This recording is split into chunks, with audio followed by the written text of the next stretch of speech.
Secretary Granholm, thank you for being here.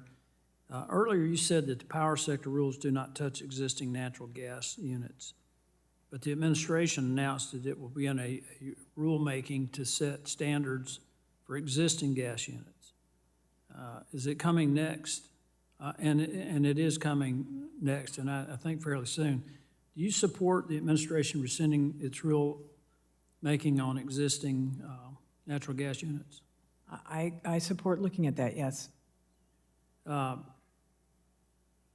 is going to further increase energy cost that is battering families. I've heard you and a number of my colleagues across the aisle talk about the Inflation Reduction Act, which was either intentionally misnamed or a complete and total failure, because inflation is cumulatively since 2021, January 2021, is 19%.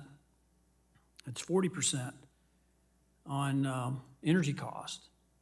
Are you aware of, just for instance, what percent of the increase in food is related to energy cost?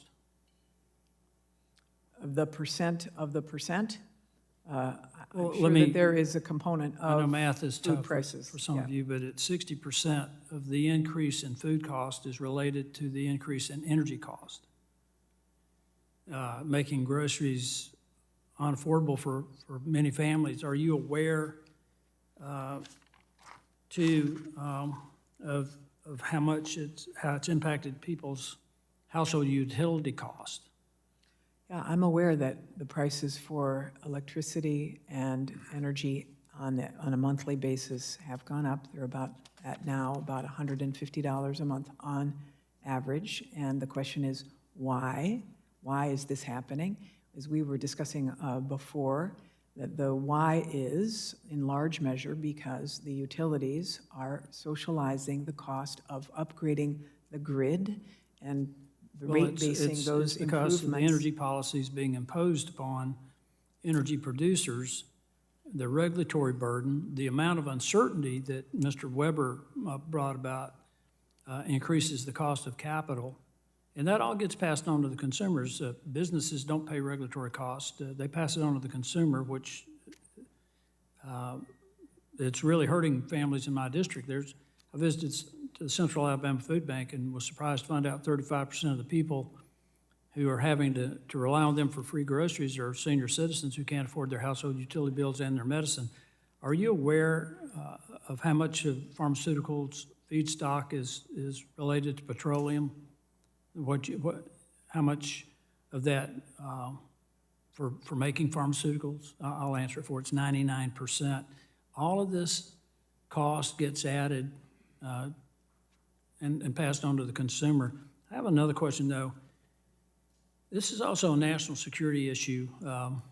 The House, with, I think, unanimous Democratic support, I might be wrong, there might have been a couple of Democrats that voted against the funding for Ukraine, providing support for Ukraine, and that's critical, the defense of Ukraine. But this administration has put a pause on exporting LNG, forcing Europe to buy more natural gas from Russia. From the data that I have here, France just paid Russia 600 million euros. The EU is spending about $1 billion each month on Russian gas.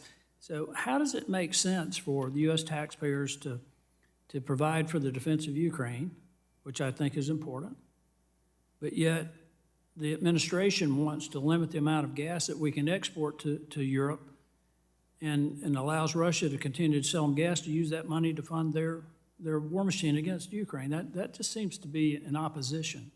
How do you Let me just justify clarify that? a couple of points that you made. Number one, there is no restriction on exports for any That's not what facility I said. A pause has on been- additional exports. The pause is for authorizations for the future, but the existing But you terminals understand that are all futures- exporting. We are the largest exporter. None of the exports of I'm not LNG arguing to that. Europe have diminished. There are another, That's not the There's point. another- You're misrepresenting what I'm saying.